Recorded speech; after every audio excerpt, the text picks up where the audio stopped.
Talk Radio, you're in to all things music.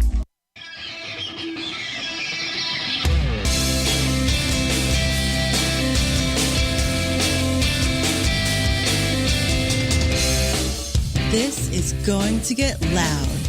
The working musician's ultimate guide to striking a new path through today's music industry. With your host, Paul Nicholas.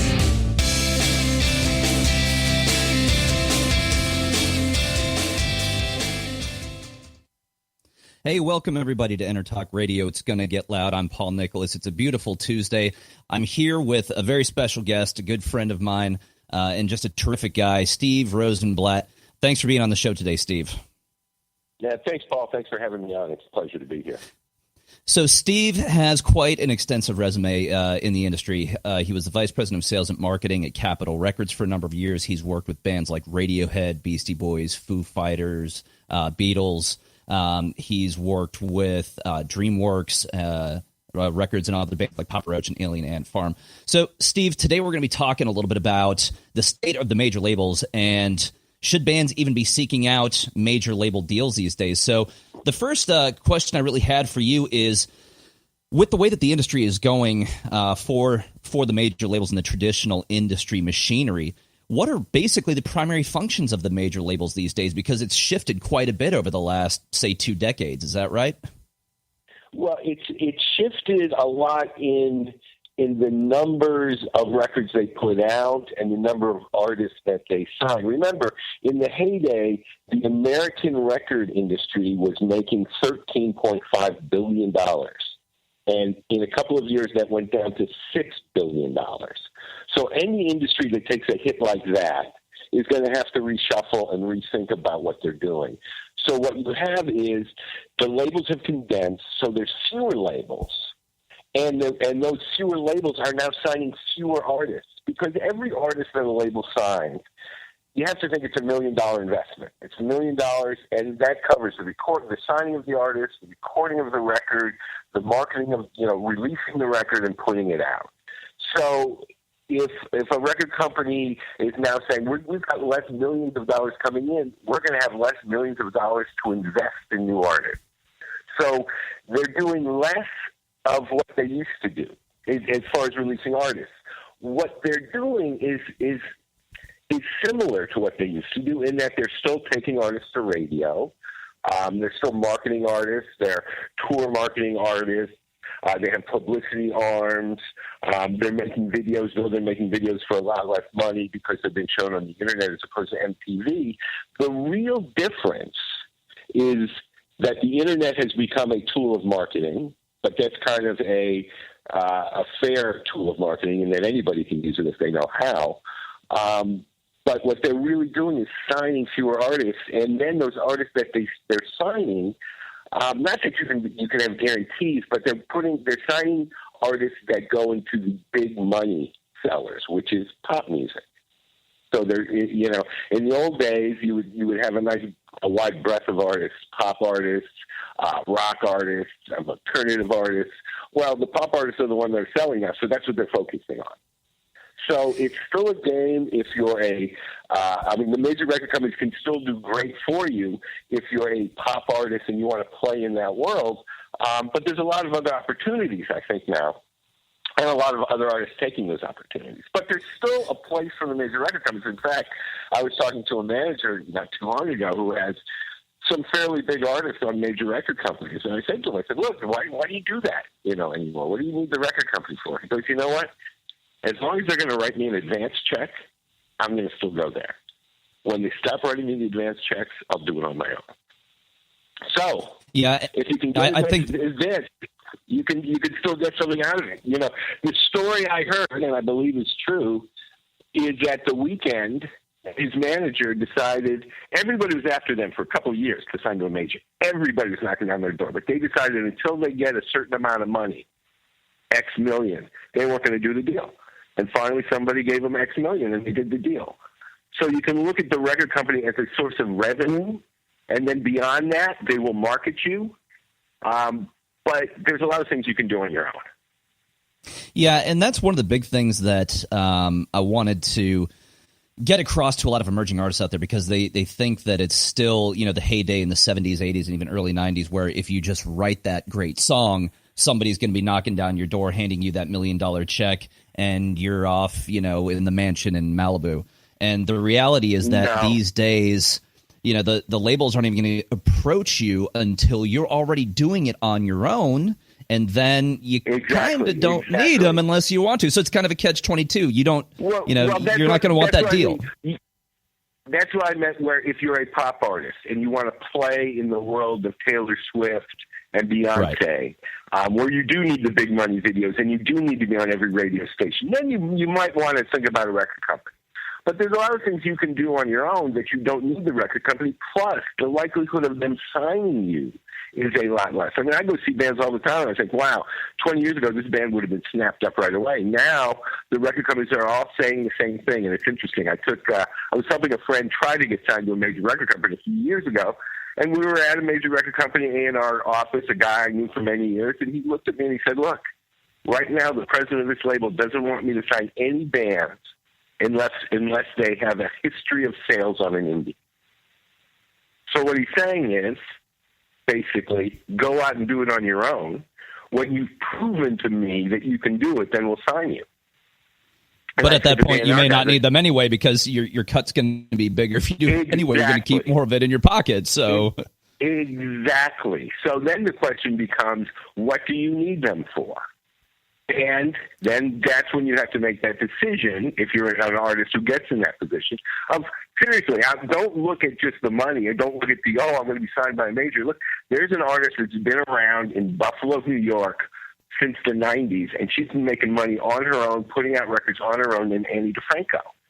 Every record company's trying to sign her, and she pretty much flips them off and says, I'm going to do it on my own. And the reason is, and she was doing it back in the day before the internet, when she was actually physically making records and shipping them to record stores, because she made every penny off that record sale.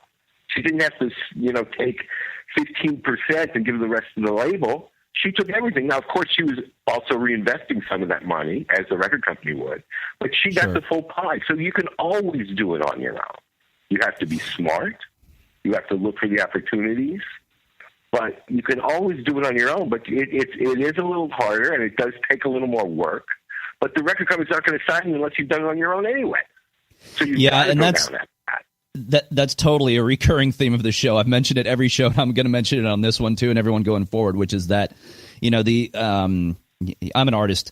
I hang out with a lot of artists on a daily basis. I know these, a lot of these guys are just looking for that silver bullet, that thing that is going to take their career to millions of people and get the millions of dollars without them having to do anything other than write songs. But guys, the reality is that you will always, in this day and age and moving forward, you're always going to have to be a businessman first and an artist second. If you want people to really, really hear your art, writing that hit song, that great song, that amazing song that's going to connect with people, that is just the first step. That's a given that you're going to do that. Everything after that is what counts, which is the hard work, everything that leads up to that. I worked with a lot of bands who, and it's okay to celebrate when you sign your record deal. That's fine. But truly, I look at them and go, no, guys, this is when the work starts. How many bands have signed to record labels and gone nowhere? Most of them, by the way. If you're a record company and you release 10 new bands a year and you break 2, you're the best record company on the planet. That means 8 of your bands failed. So the likelihood is, even when you sign that record deal, you're not going to sell any records. And so much more, that brings up another point. More involved in getting, the record deal is just a step. What happens before that is what's going to make what happens after that important. And what I mean by that is, what kind of band or artist are you? As you've been talking about, are you writing great songs? Because that's important. There's all these people on American Idol and The Voice, and so few of them have become stars because it's easy to sing a song that everybody knows and have people get excited. It's hard to sing a song that no one's ever heard and make people cry. But I think that's probably one of the wisest things I think I've ever heard, and I'm going to take that statement and I'm going to write about that on my blog, because that is 100% true. And I think that people think that if they just have a little bit of talent, someone's going to quote unquote discover them. They'll put a writing team and all this machinery behind them, but it's just not that way. You have to come with the full package, because the reality is there are no development deals. Here's the thing to remember, that right now in this day and age, good is the new sucks. Nobody cares about anything that's good. Nobody lines up to buy tickets for a band that's good. Nobody turns their friends onto a band. There's so much information coming at us. You have to be great now. And you have to reach for greatness every time. And if you fail, pick yourself up, dust yourself off, and reach for greatness again. I see too many bands who are too timid to reach for greatness, and they're never going to do anything. You've got to reach for greatness, and it's okay to fail. But, if you're going to be a songwriter, you have to write great songs. If you're going to perform live, I tell this to every band, and so many of them say, yeah, but they don't do it. Every time you walk on stage, you have to be great. Every time. There's no bad shows allowed. And I don't care if you're the walk-in music on a 5-band set and the only people watching you are the bartender and the waitress. You give that bartender and waitress the greatest show they've ever seen, and you have them talking about it. The best thing you can have as a band is a reputation of they're great every night. That is the best thing you can have, because then you'll have a career. Forget the record companies. You're great every night. You're going to get people to see you. So if that's what you've got to strive for, you always have to strive for greatness. Being good gets you nowhere. It's your pat on the back, and the people. Definitely words of wisdom there, and that's the one thing that I think that bands need to hear from someone like yourself is that it's not okay to kind of half-ass it. And when I was touring with my original band, we always said the exact same thing, and that's kind of the mantra of a lot of great bands, which is even if there's 2 people there, you make sure that you rock their face off and they tell their friends. And in this day and age, more than ever, because of smartphones, because of the internet, you have that one bad show where the bass player's drunk and falls off the stage, or somebody does something that goes all over the web, and you're never going to live it down. But Everybody those great shows can go all over the web too. Yeah. No, you're absolutely right. You're absolutely right. The information flow is so quick. And bands, every band will say, oh, yeah, no, we're great every night. And then you see them and you can tell they're just going through the motions. And the bands that are great every night, by the way, Radiohead is great every night. The Foo Fighters are great every night. Green Day are great every night. Okay? I've worked with those bands. They are great every night. And I know those bands' managers, and I'll tell you what they tell their band. When their bands come in and say, oh, I'm in a rock band, I don't have a job. They say, no, this is your job. And you have to do it great. I mean, I know Dave Grohl. He doesn't come out of the studio unless he knows he's got 4 or 5 hits on that album, because he knows that's his job. That's what he's doing. And if you're lucky enough to get this as your job and entertain people for a living, wow, you beat everybody else. But you've got to strive for it. Otherwise, it's not going to happen. Trust me. Trust me, because Paul, you and I both know there's great bands playing tonight in small clubs that just haven't had the right break, haven't had the right chance. And I know. We book a lot of them. Exactly. Yeah, Show Slinger. You guys book them all out there. And that's the important thing, is to play live and be great. Because your reputation, if you're a great live band, and that's what people say, you've already won. Now get some great songs. And that's one thing that's something I try to. What's that?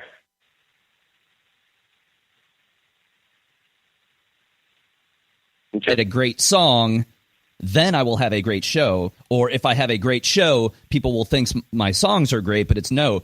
Every single part of your entire business, from the marketing to the way you dress, to the instruments you have, to when you set up, to the songs you write, to the producer you choose, to the studio equipment you get or don't get, every single bit of your entire business culminates in that show, that perception of your brand and you as an artist. So the bottom line is you cannot cut corners on anything and expect to be great. Do you agree with that? Or everything matters. That's what I used to tell bands. Everything matters. If you think, is it small? Yeah, some things are smaller than others, but everything matters. You know, I say as a business person, you don't walk into a room of either a meeting or other business people without knowing what you want to get out of that room. Like, what do you expect? What do you want to get out? As a band, don't walk on stage without looking at yourself going, is this what I want people to think of me at? Because they're seeing you on stage. Your look, your sound, your everything. It's all wrapped up. It all matters. So think about it. And the things you do off stage are just equally as important. So that band and I was guilty of this way back in the day. You know, we finished our set, we packed up, we left the show because, you know, we had another gig, you know, somewhere else, and we didn't shake every hand, and I didn't talk to every single person, and I didn't, you know, take my T-shirts around to see if every single person wanted to buy it. Now I learned the hard way very, very quickly that was Bush League. You know? Yeah, exactly. No, you guys, the show may be over, but the work is still there. You know, not just the fans, but the venue. Hey, you want them to invite you back. You want to be, hey, those guys were great, man. Those guys were so cool. They did everything. They were great. They signed autographs or whatever it is. Plus, the other bands. You want to be friends with the other bands, so they invite you out to their shows. So when you go to a show, you've got fans, you've got a venue, and you've got the other bands to make friends with. And they're all important. Yeah. I used to tell bands, get an extra cell phone. Get somebody in the band with carry, and that's your work phone. And every venue, get the venue person's phone number and text them after the show saying, hey, thank you so much for letting us play your place. It was great. We love it. Guess what? They're going to invite you back. That's Don't you want to be invited back? That's an interesting thing. Well, not only that, but you know, you make sales for yourself. People are sticking around longer to buy your T-shirts. They're going to grab another drink. Beverage sales go up. Venue's happy. Everyone's happy. You know, I once sat with an artist during an autograph session at a record store, and they're like, oh, man, I got to get out of here. I can't do this. You know, we was there for a second hour going on. And I said to him, you know what? I know this is just a Thursday autograph session for you, and you're going to forget about it. But everybody in this line, never going to forget this moment. So give them a little something. And when you're on stage, you got to give them a little something. You never know who's out there. You never know who's going to tell their friends. I think that's definitely one of the most interesting things. I'm glad you're imparting some of these words of wisdom. We're going to take a break in a couple of seconds here, pay some bills, but we are talking with Mr. Steve Rosenblatt from Capitol Records back in the day, and who's got a wealth of industry knowledge. We're going to be talking a little bit more in the next segment about development deals and a little bit more about where the labels stand at this point. So you're definitely not going to want to miss that. Stick around, stay tuned. Intertalk Radio, it's going to get loud with Paul Nicholas. We'll see you in a sec.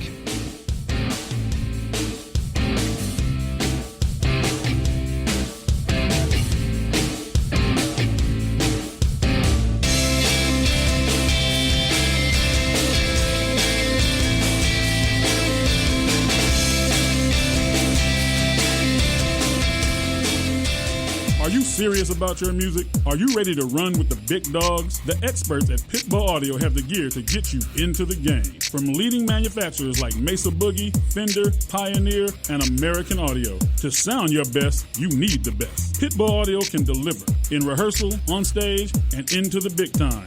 Dropping beats, shredding guitar, or making the crowd roar. Whatever you dream, Pitbull Audio can help make it happen.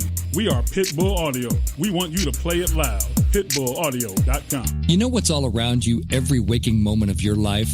Marketing. You're choking on it. I'm Scott Robertson, and when it comes to strategic PR, branding, and marketing, I've seen it all. And actually, I'm still seeing it because bad marketing never sleeps.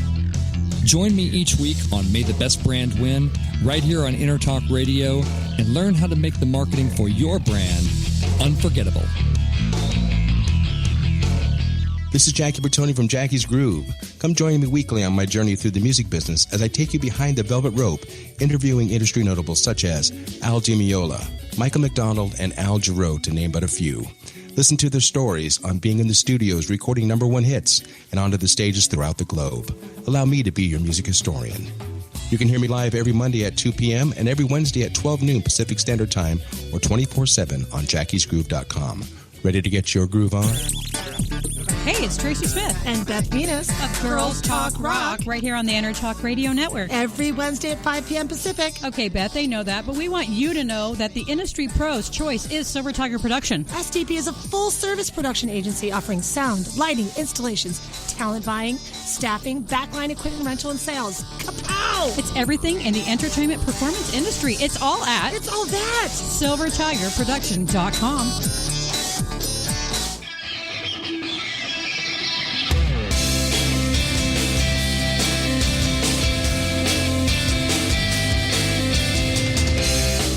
This is going to get loud. The working musician's ultimate guide to striking a new path through today's music industry. With your host, Paul Nicholas.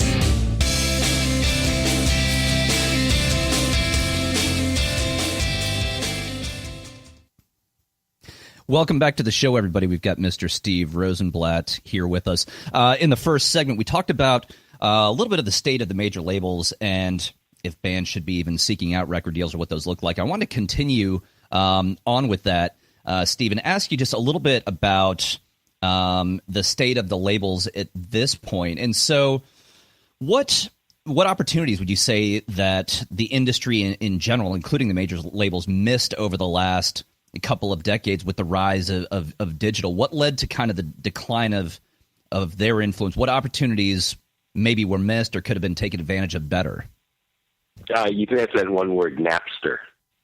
When Napster came along, seriously, when Napster came along and people started file trading and sharing music, the industry freaked out, as any industry would, Sure. And saw that there was, what people were doing. They were passing around music. People were still consuming music, but they were doing it in a different way, in a way that they couldn't control. And there was a time when actually the heads of the five major studios were meeting with Napster about doing a deal that would have ended up looking a lot like Spotify way before.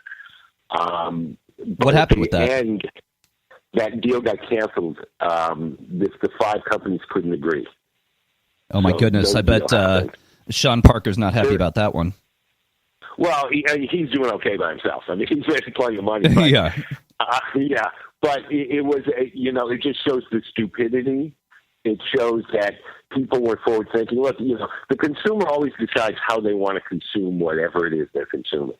And the consumer has decided they want to consume music on their phone, on their computer. They don't care about the disc. They don't care about the packaging because they can get all the photos on the internet and they can read whatever they want about the band on the internet, so they don't need it in a packaging item. They just want the music available to them any way, shape, or form, wherever they are, in the car, on the phone, at a friend's house, however. And the consumer has decided, and it took the record companies a while to jump on board with that. And that hiccup, I still believe numbers would have gone down from the $13.5 billion that I quoted earlier. They wouldn't have gone down to $6.5 billion or $6 billion. It probably would have leveled off somewhere around 9, and then it would have climbed back like it's starting to climb back now. But the record companies missed an opportunity early in the game when Napster, they were successful in shutting down Napster, but the cat was out of the bag, and guess what? It was too late to do anything. Now, do you think that a lot of that had to do with a kind of inherent, I want to say, arrogance? Hey, we're this big, huge juggernaut. People are always going to want to buy our discs. The medium might change from vinyl to tape to CD, and basically, we're too big to fail kind of thing. I think there was certainly some arrogance in that. They wanted to preserve what they had. And I think there was also some stupidity in thinking that they could somehow put the genie back in the bottle. Once people knew how to do what they were doing, guess what? It was going to continue. So I think there was stupidity and arrogance, and some of it was just self-preservation. After a while, you get up the chain of command, you got the old guys in the boardroom who just, hey, we've always done it this way, and it's always worked. We'll survive this latest storm. And no, this wasn't a storm. This was a seismic shift in the way consumers wanted their product delivered. And yeah, so you could say arrogance. I think it's arrogance and stupidity, a nice combination of both, which never is helpful. Yeah, and so it's I'm going to pivot away from that. I mean, there obviously the old machinery is broken, but a lot of emerging artists, because I talk to these guys day in and day out, they're still hanging on to that dream from 20, 30 years ago. You know, that same old thing, we're going to write a song, we're going to get signed, we're going to be famous, and that kind of thing. And it's not about dashing everyone's dreams and saying that doesn't exist, even though, guys, it doesn't. But I think there's a lot of opportunity and a lot of hope, because you can do it on your own without having to bow down to somebody else. You can now create the art you want, and you have the tools to expose millions to it. Now it's about your art, as opposed to you have to look like Taylor Swift, you have to sound like Beyonce, you know, that kind of thing, which I think is a very exciting time for artists. Yeah, it's a two-way street, though. The one, and I agree with you. You know, you can do what you want, how you want. And look, a lot of, certainly there's artists. Radiohead did what they want, however they want. Nobody told them what to do. So there's a lot of artists on majors who are not bowing down or kissing the ring, and there's a lot of artists who do bow down and kiss the ring because they think that that's going to get them to stardom, which is stupid to begin with. But there's still opportunity there, and there's still opportunity for artists both doing it on your own and going through the record company. The one problem with doing it on your own is it's difficult in this day and age to rise up from among the clutter on the internet. That's one thing I will give the record company credit for, is they did point out Radiohead and Pearl Jam and Green Day and the Beatles and the Stones and U2 and the Pretenders and said, these are good artists. You know, so there is that one thing that record companies did do, and most of the artists that you love were on major record companies, you know, so they did do some good things. The thing you've got to do is protect yourself, wherever you are, whether you're signing with a major, an indie, or a production deal with the guy down the street who's got a little studio. My advice to every young band is, before you ever sign any piece of paper, have a lawyer look at it. You have to. There's too many stories of...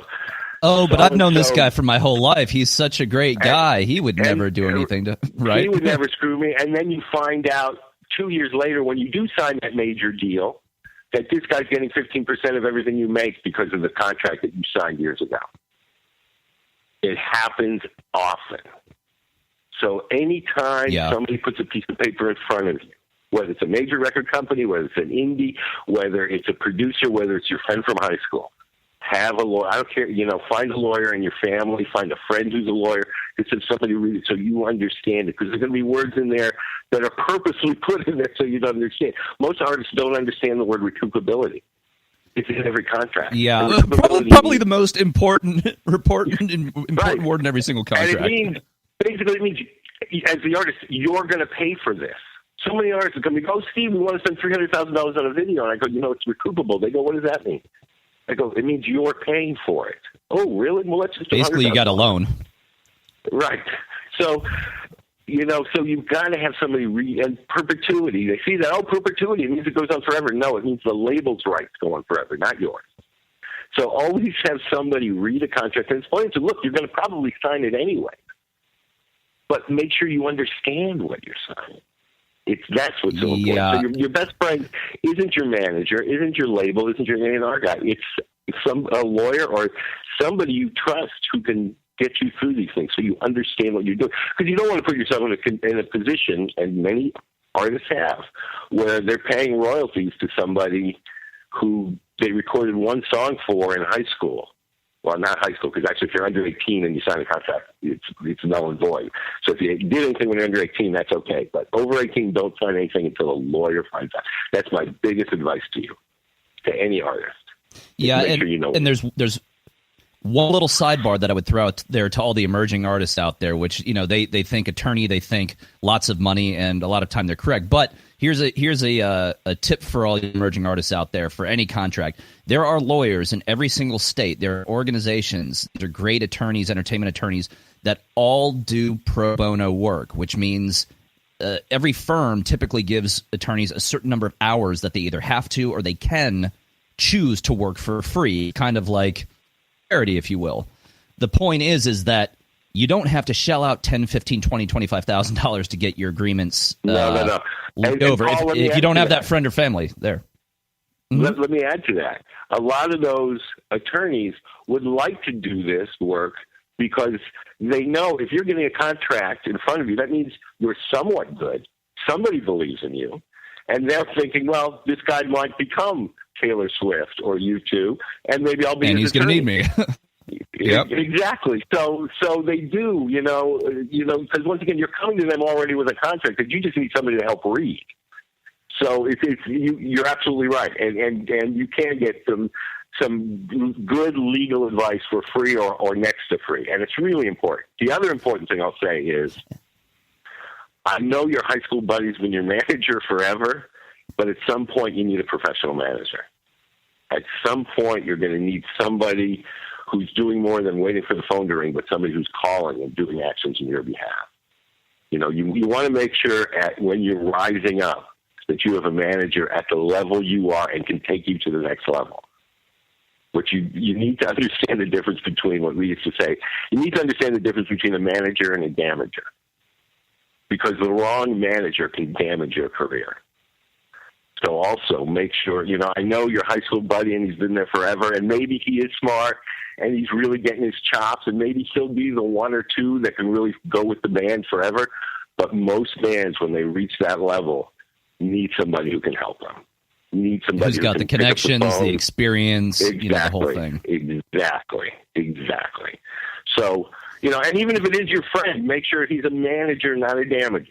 Make sure he's doing, find out what he's doing. What is he saying on your behalf?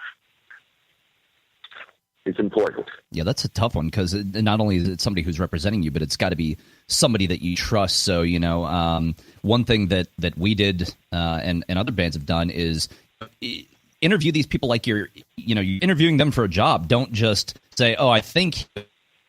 Have friends, family, parents, other business professionals interview this person, talk to them, check them out, vet them. You can't have too many eyeballs on somebody who is handling your career. And for artists, it's more than even a career. It's their passion. It's their entire life. So if somebody's handling your life, wouldn't you want to do your homework? Exactly. I mean, human nature, plays a part in everything. And when you get the manager coming into the record company yelling and screaming and being a dick to everybody and just turning people off, well, I've got only X amount of hours to work today. Am I going to work on that band where the manager's not treating me like shit, or the manager who is? I'm sorry. It's human nature. So you've got to understand that and have a manager who's fighting for you, but fighting in the right way, and have a manager who's aggressive for you and aggressive in the right way. And also, as Paul mentioned earlier, a manager with the right connection. A manager who can pick up the phone and get that tour for you, or get that radio show for you. At whatever level you're at, you've just got to make sure that you've got a manager who can help you, who's not hurting you. Yeah, when it comes to managers, for the emerging artists, talk is cheap. Everyone's going to talk a good game because they're selling you on themselves. But at the end of the day, look at what they've actually done. And the guy that, and exactly. Steve, correct me if I'm wrong, but for personally in the music industry, everyone's a talker. Everyone says, I've done this, I know this. They name drop, they whatever. In movies and music, they all do that. But the guy you really want to watch out for, the guy you really want on your side, is the one who doesn't tell you what he's done, and he's a little cloak and dagger about it because he's done so much. He doesn't have to tell you. That's the guy you want working on your side. Right. And it's okay that the manager has their own career. Look, the guy who used to manage Rolling Stone said, look, on one hand, the manager's managing his own career, and on the other hand, he's managing your career. So you've got to understand that he's got, probably working with other bands, but Paul's right. Do your research. Find out what's going on. Find out, and ask them, hey, where do you think you can take me? How can you help me? That's important. Find out what their vision is for you. Does their vision for you jive with your vision for your career? Because you can still do it. Definitely don't be afraid to ask those tough questions. I want to pivot real quickly to, and this we're going to be exploring this in the next segment as well. But basically, are there development deals out there? Because I know a lot of us are saying, man, it'd be great if somebody could just put a little bit behind. They just gave me that chance. But do development deals exist these days? And are there any out there? Not really to major labels, because I think the major labels right now look at the indies as the developmental deal. That somebody can go to a small label, get a little money, And instead of the major having to do that, they can just watch all these indies. That's why, every major, Warner's has weird distribution, but they also have ADA. Sony has the Sony labels have Sony distribution, but they also have Red. They're independent arm. So each of these companies have an independent arm where they're feeding them, hey, this is a cool one. This is a cool one. You should check this out. We're selling a lot of this. So there's that where the major labels look at that as their developmental deals. The days of, in the old days, you could get a singles deal. We're going to put out 2 singles. If the single goes, we'll make an album. Those days are really old. Yeah, and it's interesting. One of my own little vignettes, one of my own stories is I put out my second record and talked to some major labels. Some were, in Nashville, some in New York, et cetera, et cetera, et cetera.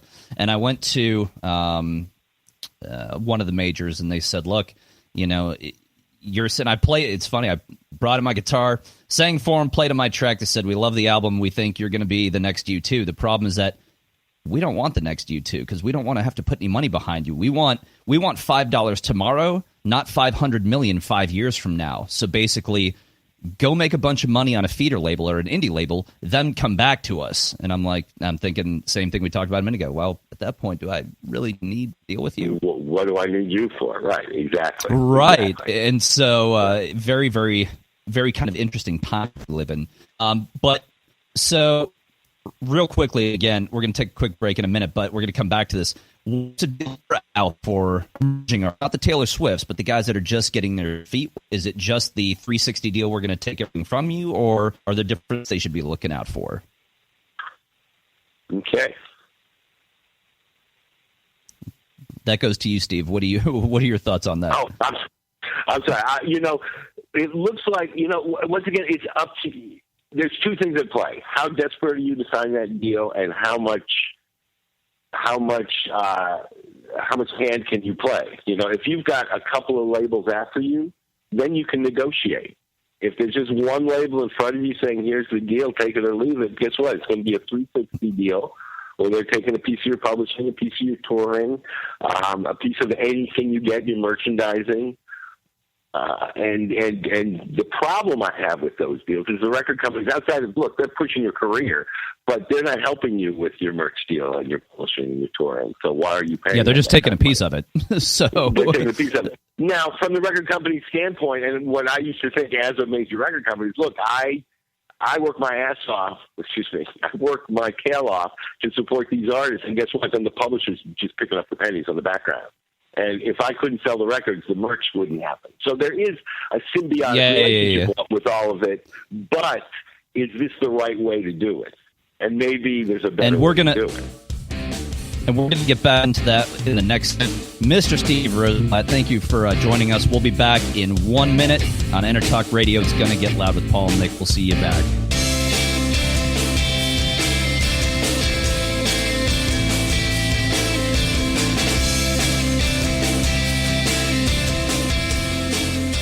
Hi, this is Tim Dolbear, host of Sound Experience here on Intertalk Radio. And Source Connect by Source Element is the essential tool that we use to link between my studio in Austin, Texas and the WS radio station in San Diego. Now with Source Connect, not only can we communicate in real time and with HD audio, but it's synced up and is of a high enough quality that I can use it for real-time ADR work, remote recording and overdubbing, and it even allows me to remotely control a DAW. Source Connect by Source Element. Affordable, high-quality audio and video connection over the internet for all of your production needs. You know what's all around you every waking moment of your life? Marketing. You're choking on it. I'm Scott Robertson, and when it comes to strategic PR, branding, and marketing, I've seen it all. And actually, I'm still seeing it because bad marketing never sleeps. Join me each week on May the Best Brand Win, right here on Intertalk Radio, and learn how to make the marketing for your brand unforgettable. Girls are talking rock again. And people are listening. Today we're talking bands. Let's talk promotion.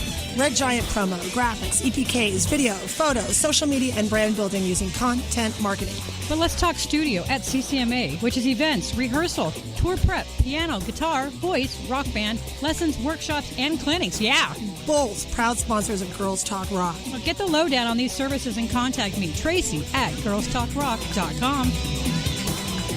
Are you serious about your music? Are you ready to run with the big dogs? The experts at Pitbull Audio have the gear to get you into the game. From leading manufacturers like Mesa Boogie, Fender, Pioneer, and American Audio. To sound your best, you need the best. Pitbull Audio can deliver in rehearsal, on stage, and into the big time. Dropping beats, shredding guitar, or making the crowd roar. Whatever you dream, Pitbull Audio can help make it happen.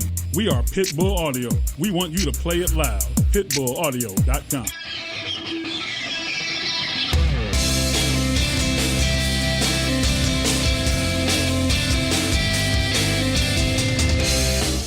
This is going to get loud. The working musician's ultimate guide to striking a new path through today's music industry. With your host, Paul Nicholas.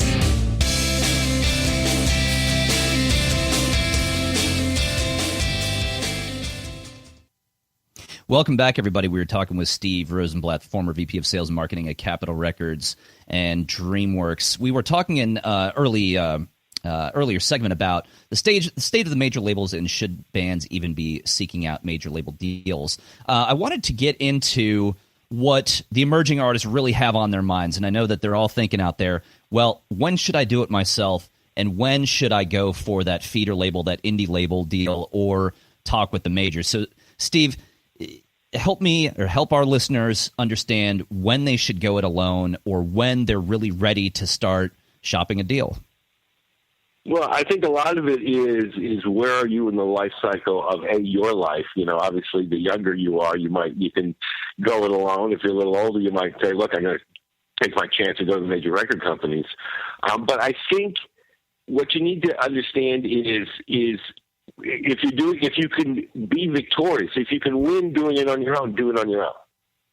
You know, but you have to decide what is a win. You know, there's something that was going around on the internet about 10, 15 years ago, and I think it's called the 1,000 fan approach. And basically what it says is, look, if you can use the internet to get 1,000 fans who want to give you $100 a year, you're going to make $100,000 that year. If you're a singer-songwriter, that's a nice start. So, you know, it is where are you in your career? What are your hopes and dreams? Where do you want to go? I always think it's great to sign with an indie that you know, because at an indie label you can have a lot of back and forth. You can really get to meet them and get to know them. They don't usually ask for the 360 deals. Their contracts are usually shorter. They'll quite often let you out of a deal if you sign with a major. So there's a lot of very cool little indies, and maybe even in your own town, just to help you. Just to, you know, sometimes it feels good to say that you're on a label, and that's okay. The thing I would always stress is when you're making that leap to the labels, you know, make sure that you and the label have the same vision, and make sure that you believe that the label can take you further than you can get either with your indie or on your own. Because if you're, you know, you might, if you're on your own and you're Annie DeFranco and you're selling 500,000 records, to go to a major label and sell 1 million records, you're going to make less money. So why do that? Sure, you sell more records, but you make less money. What's the point? So you have to see where you are in your career and what is that label offering you and what kind of artist are you. If you're a heavy metal headbanging band, you probably don't need that major label. There's probably a great heavy metal indie that really understands you and knows where your audience is. You know, the major label's audience is listening to radio. If your audience isn't listening to radio, don't go to a major label. If your audience is hanging out at the club, it's a lifestyle thing, you're going to reach them online, you're going to reach them through your live shows, you're going to reach them through social media, you're not going to reach them through radio, you're just giving the major record company money. Because you're not going to, you know, radio is their game. Now, if you're an artist that you know, you're writing those songs and you know, you think you're going to be on the radio and everybody's telling you, even then you might not be on the radio. So don't believe it. But if you're Taylor Swift, if you're Justin Bieber, if you're a pop-leaning artist, go to a major label. If you're a rock artist, like a Foo Fighters and Green Day that has some of those songs that might fit on radio, then maybe you want to go to a major, but go to the right major. Go to a major that understands what you're doing and can help you do it. The reason Nirvana signed with Geffen Records was because Geffen Records had Sonic Youth. So sometimes, that's the reason Kurt Cobain wanted to sign with Geffen, because Sonic Youth was there. That was his favorite band. And he felt if they can handle Sonic Youth, they can handle us. So look at what other artists are on that label. And do I fit? Or am I going to be the odd one out? Because if you're the odd one out, then you don't know what they're going to do with you, and you're in a bad place. Yeah, absolutely. Again, an artist's career is their life and vice versa. So if somebody's handling something so critical, you want to make sure that they know what they're doing. You're not going to go to a cardiologist for something that's wrong with your foot. Make sure that their specialty is what you need. It's what you do. And and so it aligns with your vision. Yeah, and that's something that I always say to people, not just with the labels, but any part of a band's career, whether it's the manager, the producer. That's one of the reasons I selected one of the producers that I did, is because he's very accomplished and he has all the technical skills and all the Grammys and all that kind of thing. But more important to me was our visions aligned. Some things can be overcome by just looking in the same direction. I mean, think about your band members. You got 3-4 guys. If one of their visions does not align with the rest of the band's, the entire machine breaks down. So think about that now extrapolated to managers, tour managers, producers, anybody else, even down to your hairstylist. I don't care. Everybody's vision has got to be in sync. Those planets have to align. Now, Steve, one of the questions I have for you is, so today you were talking about the major labels looking for those traditional kind of pop acts, Taylor Swift, those kind of things. Do you see that trend changing over the next 5 years? I think as people are gravitating towards pay services like Spotify and the record, what's happening at the record companies, let me back up a second. What's happening at the record companies now is all the hand-wringing over, we're not selling any CDs anymore. The world is terrible. That's all gone. All those people have been swept away. There's a new breed at the record companies now, or it's the old guys who picked up the new breed, the new thought, which is it's a new world out there. How do we win in this world? So they're looking where Spotify used to be something that they're scared of and they didn't want to deal with subscriptions, and now they embrace it. So they're looking for revenue streams where they are. So there's still opportunity there. But as the world changes, I think it makes it difficult for everybody to figure out what's the right place to be. Yeah, if only there was some kind of platform that tied it all together. Yeah, it's like your show slinger, Paul. Yes, what you have to do as a band, to back up a second, what you really need to do as a band is, if you want to get a major label deal, is don't think about it. Think about your career. Write great songs, perform live great, control. If you're in Atlanta, have everybody in Atlanta know who you are. And if you're doing that, the record companies will find you. Trust me, the record companies will find you. You don't have to knock on their door. But you've got to do your job, which is be great. As Paul talked about earlier, understand everything's important. How you look, how you act, what you do on stage. All this stuff is important. And if I might add, don't abuse social media. Nobody cares that you're eating a cheeseburger this afternoon. In fact, one of the things personally that I like about the old school is there was a little more mystery about the I like that you too. really didn't know what they're all about. When you fell in love with U2, you were looking for every scrap of information. Now there's almost too much information, and the mystery is gone. And I think it's okay to leave your fans guessing about some stuff, what you're all about. I was going to say, I think that's a really, really important point.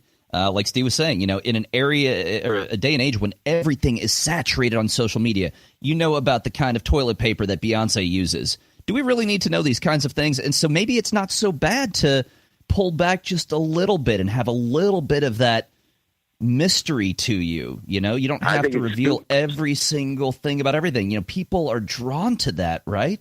So absolutely, maybe that's how one little way you can stand out. Look at the way Radiohead does it. You don't know a lot about Tom York or Ed or these guys' their personal lives. You don't know anything about it. And in fact, when they're not in a record cycle, they don't do anything. But boom, remember was it just before the new album came out, they shut down the Radiohead website and everybody's talking about it. And the next day it came up and they had the new record. If you don't do a lot, the little you do is important.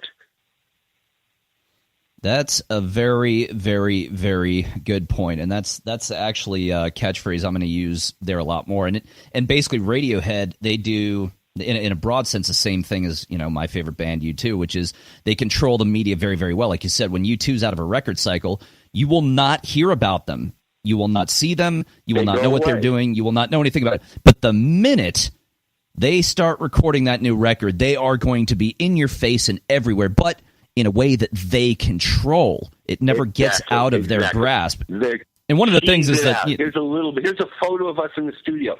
Here's a track. Here's and you tease, you give people a little bit and make them want more. Don't give them so much that they don't want anymore. You got to understand it's a seduction. Falling in love with a new artist. You want to tease it, give them a little bit of information. Rock and roll is about mystery and danger, and you got to have that. And if you tell them every cheeseburger you're eating, you don't have it. And in that way, it's just like dating in that respect. You go on a first date and say, "All right, I'm divorced. I have 2 kids. My parents hate me." No, No, you hang back a little bit. You're a little mysterious. Right, exactly. You let them into your crazy a little bit at a time. And that way you keep them wanting more. Exactly. No, it's the exact same thing. And it's important to see it that way and understand it that way. Look, you've only got one chance to make a first impression. Make it right. And so that's another good point. So say I'm an emerging artist and I want to start shopping this thing around. When is it appropriate? You said when they start approaching you, okay, well, when is that going to be? Am I just going to be sitting around one day? They're going to start calling me? Do I have to start putting feelers out to people? This is what I would look at. The first and most important thing is, can you play live? So if you can't after, look, it's going to take a little time. So now you've been doing this for a couple of years and you've been playing live. If you can't get club dates, nobody wants to have you play, maybe you're not ready for the major record company. But if you are playing and you're doing pretty well and you're writing songs and you're feeling the emotion that people are responding, then maybe it's time. But even then, they're not going to want you until you've gone through the indie label process. Remember what we talked about earlier. So once again, right, unless you're Justin Bieber or Beyonce, your best bet is to find that local indie that can help you on a short deal, a one album, a one-off deal. Put some music out, see what happens, see what you can sell, and then once you've got a story to tell, look, if you walk into the record company and go, "Look, I sing great," they're going to show you the door. You're never going to get to see. Yeah, That's kind of what happened to me when I was at Warner. I wrote great songs, but they didn't really care about that. So it's everything. What's your live story? They're gonna see your Facebook. They're gonna want to see it. And nobody cares, by the way, how many friends you have. Nobody cares because everybody assumes that's BS. Nobody cares. I'll tell you what they do care about. If you're an artist and you post something, a photo, a new video, a new something, how quickly do people like it and comment on it? Like if you've got 10 million friends, and I'm using finger quotes, and you post something, and 2 days later you've had 2 likes and 4 comments, guess what? You don't have any fans. If you've got 10,000 friends and you post something, and within 2 minutes there's 200 likes and 50 comments, you've got active fans who really like you. So that's what you should look for. Not how many friends you have. I don't care. The record companies don't care. What they're going to look at is what's the reaction when you post something. How fast and how many. That's going to tell them how dedicated your fans are. That and how many people are paying to see you play. Yeah, and that's one of the things that I was telling a band that was talking to me yesterday. They said, well, yeah, back in, and this is obviously an older band, but back in the day, we got signed off of our, million friends or whatever on our MySpace page. I was like, yeah, those days are 20, 25 years behind us. I mean, that's right. No, everybody figured out you can buy those. You want friends, you can pay for them. Nobody cares. So it's now because those friends aren't really going back. It's how many people are really going to your website and really actively engaging with your Facebook page. And they can tell by how fast people react, because it's hard to fake that, where it's easy to fake how many friends you have. Which is another thing that we're going to get into in multiple episodes. We're going to be picking apart this in detail, but fan engagement. Everyone's always heard this. Fan engagement is everything, and Steve just laid it out right there. You got 1 million people, and there are 1 million friends, 2 people are talking about it. You have no engagement. You got 10,000 and everyone's talking about it. Now you have serious engagement. So less is more. Less friends, but more engagement. Right. And because that's really the name of the game. If you have the 10,000 fans and you've got great engagement, then now organically grow your fans, because you're doing something right. The people who like you are engaged and they really like you. So just now expand that. Then it becomes a math problem.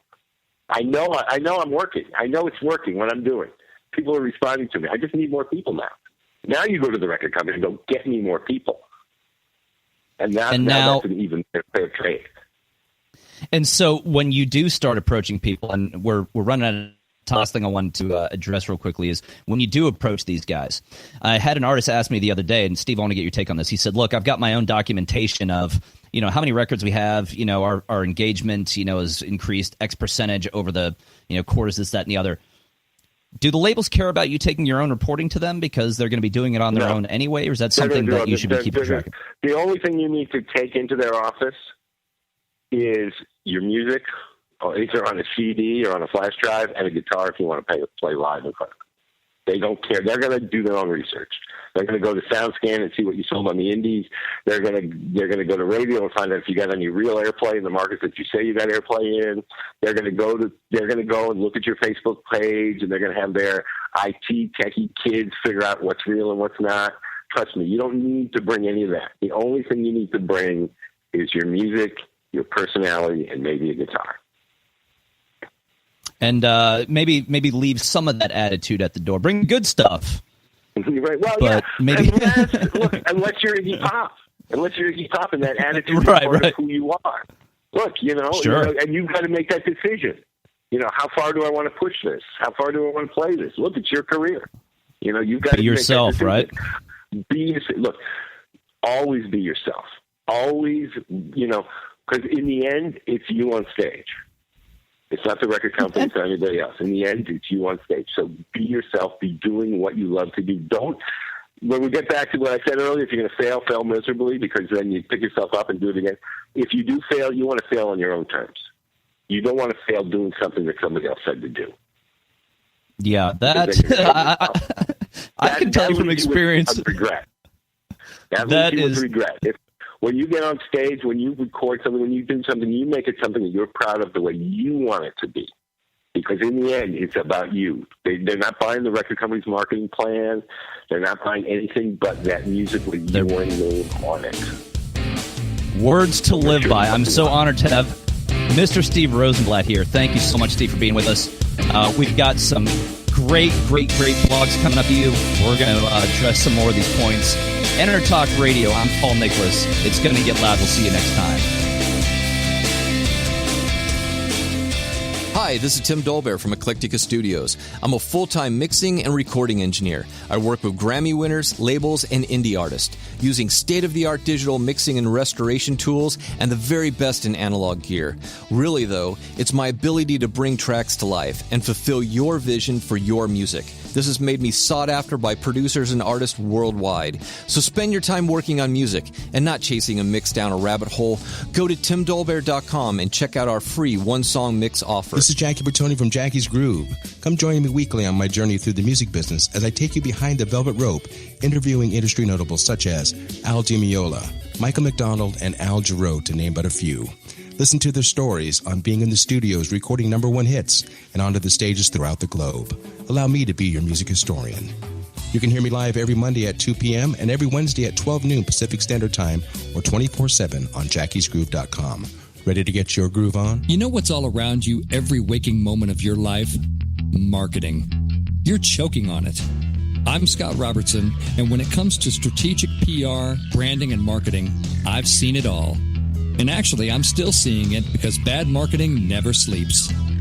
Join me each week on May the Best Brand Win, right here on Intertalk Radio, and learn how to make the marketing for your brand unforgettable. Are you serious about your music? Are you ready to run with the big dogs? The experts at Pitbull Audio have the gear to get you into the game. From leading manufacturers like Mesa Boogie, Fender, Pioneer, and American Audio. To sound your best, you need the best. Pitbull Audio can deliver in rehearsal, on stage, and into the big time. Dropping beats, shredding guitar, or making the crowd roar. Whatever you dream, Pitbull Audio can help make it happen. We are Pitbull Audio. We want you to play it loud. PitbullAudio.com.